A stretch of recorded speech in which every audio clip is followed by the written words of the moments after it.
Hello friends, welcome to the Worldwide Books. Today, we will listen to Viktor Frankl's book, Man's Search for Meaning. It's hard for an ordinary person to imagine how terrifying it must have been to live under the constant fear of death in a Nazi concentration camp. Only those who were there can truly understand. Among those brave souls was the author, who managed to survive the camp. From his experiences in the camp, the author gained a new perspective on psychotherapy, which led him to the development of logotherapy.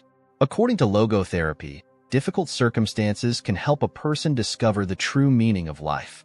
When situations become extreme, our focus shifts solely to survival, and that's when we begin to understand the real meaning of life beyond materialism. Most people today are aware of the atrocities the Nazis committed against prisoners in their camps in Germany and Eastern Europe.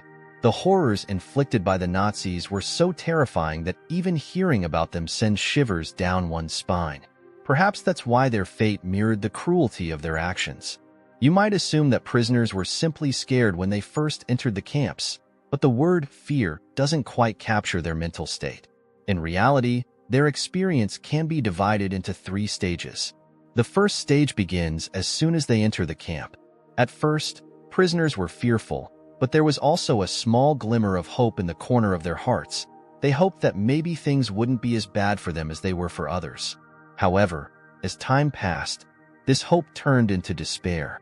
Watching their fellow prisoners receive horrifying punishments for minor mistakes shattered them. For new prisoners, adjusting to such a hostile environment was so difficult that many chose to end their lives by touching the electric fences. Seeing death all around them daily, prisoners started to become numb. They were now desensitized to the horrors surrounding them, and the camp environment became a part of their reality. What we consider everyday necessities were luxuries to them, and they longed for these things. Their entire focus shifted to the struggle for survival, and the world outside the camp became a distant memory. After the initial phase of fear, numbness began to set in, bringing a slight sense of relief. With no hope left, there was no fear of losing anything. They reached a point where they no longer felt pain or joy. A stark example of this is when cholera spread in the camp. Even as people died, there was no sorrow or compassion. Instead, the prisoners thought about the clothes, shoes, and food they could now have from the deceased. Most prisoners had accepted that their lives were over and that they were now nothing more than walking corpses. Normally, a person spends a lot of time thinking about the future, but for the prisoners, there was no such thing. Their only concern was securing food and water to survive the present moment. This makes it clear how human life often revolves around basic survival, and yet, in the material world, we are constantly unhappy, always longing for more. Even those fortunate enough to survive and leave the camp faced a difficult life ahead. After spending so much time in such a horrific environment, leading a normal life again felt like an unattainable dream. After enduring such torment, their emotions and sensitivity had faded, leaving only a silent, untold story. But who could they tell their story to? Many survivors returned home to find that their families were gone. Their homes and villages turned into ruins. The kind of welcome they had imagined never materialized because by the time they returned, everything had changed. Seeing this, many prisoners developed a sense of vengeance and set out to harm Nazi families to seek their own retribution. The world outside the camp was very different from what the prisoners had imagined. When they shared their experiences, no one could truly understand their pain as they had hoped. Instead, they were often met with other people's stories. Lacking the love and support they needed, their lives became filled with bitterness and disappointment. In the camp's atmosphere of cruelty and dehumanization, the prisoners had to find ways to maintain their mental strength and hold onto their sense of self. Some found solace in memories of their previous lives, while others turned to nature for comfort. In that unimaginable, soul-crushing environment, even the smallest moments of joy would brighten their spirits. They would recall their loved ones and families, drawing happiness from those memories. When they remembered how blissful their lives had been before the camp, those memories would perfume their present with a sense of warmth, giving them the courage to endure their current, death-like existence. Some would even take joy in reliving their old habits, like mumbling in their sleep or sleeping with the lights on. These were treasures that the guards couldn't take away from them. These were things that only they had the right to enjoy. Others, instead of delving into memories, chose to live in the present. They sought happiness by immersing themselves in nature. Watching the setting sun or listening to birds chirping would bring them such peace that they would momentarily forget everything and simply lose themselves in the beauty of nature. Not only this, but whenever the prisoners had time, they would try to steal moments of laughter from life. They would joke about what life would be like after their freedom and laugh together, momentarily forgetting the painful reality of the camp. These small moments of joy provided them with the strength and energy to continue their journey through this horrific chapter of life. Freedom is something we can hardly imagine living without. Yet in those soul-crushing camps, prisoners didn't even have the freedom to breathe freely. Many prisoners, understanding this, had given up all hope and accepted the decisions of the guards as their fate. For these people, life had become synonymous with slavery. On the other hand, there were those who still held on to hope and self-respect. Whenever they were given the smallest opportunity to make decisions for themselves, they grabbed it. For example, when a prisoner was told that they would be transferred to another camp, they had two choices: either go quietly to the new camp or work harder to please the guards and stay where they were. Those who had lost hope would silently agree to be transferred, while others, driven by determination and pride, would work hard and manage to stay. However, it wasn't always the case that the new camp would be worse than the old one. Sometimes the new camp would turn out to be more comfortable, but those with self-respect refused to let any opportunity to make their own decisions slip away. Many prisoners also remained steadfast in their spiritual beliefs and values. They believed that while the guards might prevent them from practicing their religion outwardly, they could still keep their faith alive in their hearts. Despite the horrifying conditions, some prisoners continued to live by their principles, maintaining compassion and love. The author says he can attest to this because there were prisoners who would share their food with others who needed it more, even though they were starving themselves. The author observed that while some prisoners held on to self-respect and hope, others had surrendered themselves to despair and the will of the guards. He found himself torn between these two paths. Through these horrific life experiences, the author realized that those who had a purpose in life were the ones who could endure even the harshest of circumstances, while those without a purpose gave up more easily.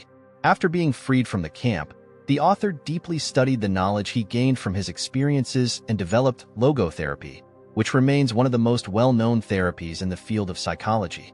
The author explains that having a purpose in life is the greatest motivation for living because everything we do and how we do it is shaped by our sense of purpose. Without purpose, life feels empty, and this emptiness eats away at us from the inside. We begin to see life as directionless and meaningless, and this negative thinking leads to various mental health issues. Scientific research also supports the importance of purpose in life. For example, a survey conducted at Johns Hopkins University found that when people were asked what they considered the most important thing in life, 78% of them said that without purpose, their lives felt incomplete. The logotherapy developed by the author helps people discover their life's purpose, allowing them to overcome the emptiness and stress that arise from a purposeless existence. The author argues that without purpose, even if we have everything else, we will still feel a sense of emptiness, and filling this void is incredibly difficult. It's not just people who have experienced a major tragedy who feel this emptiness. Any ordinary person living a life without purpose can also feel this void.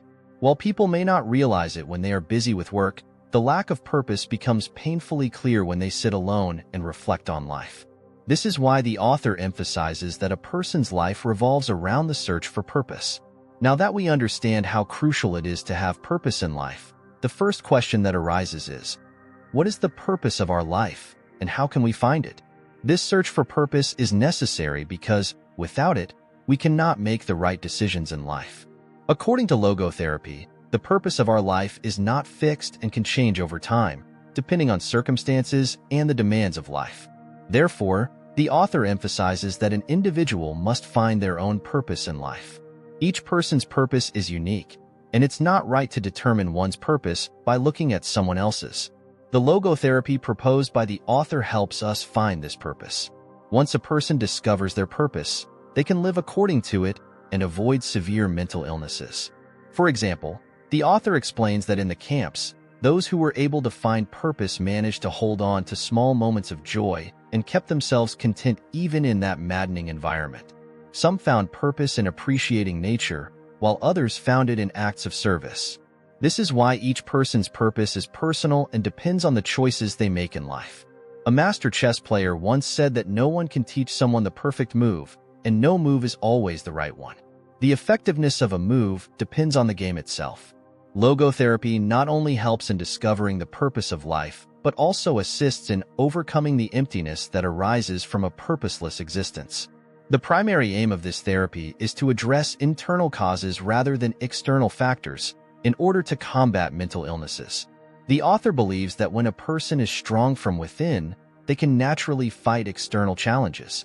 Through his therapy, the author helped mental health patients regain their lost inner confidence.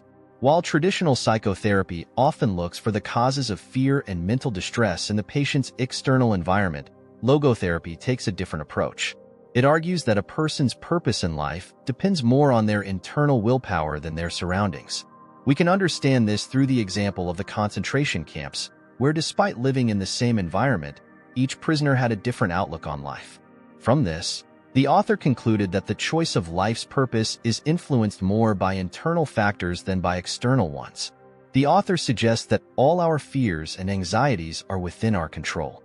The things we fear the most tend to keep scaring us repeatedly.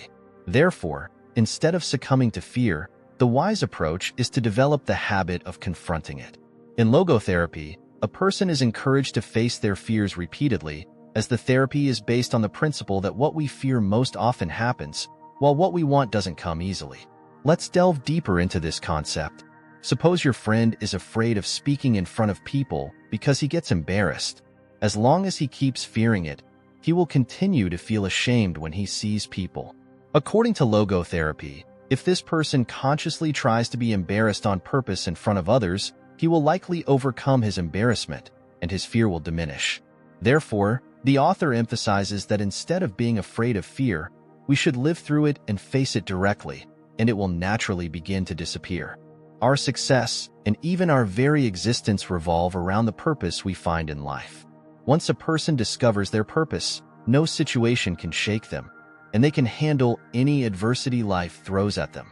The author, Viktor Frankl, believes that at every turn in life, no matter how much suffering one may endure, a person has the ability to find meaning and purpose in life. Frankl gives us the message that true freedom in life does not lie in avoiding difficult circumstances, but in how we respond to those circumstances. We always have the choice of how we will react to suffering and struggles, and this is humanity's greatest strength. He also explained that in any difficult situation, when we find meaning in our lives, every struggle becomes filled with purpose. It is this purpose that gives us the courage to move forward and overcome our suffering.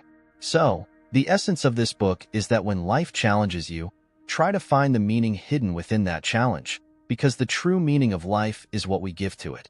If you enjoyed this summary, please like and subscribe, and feel free to share your thoughts in the comments.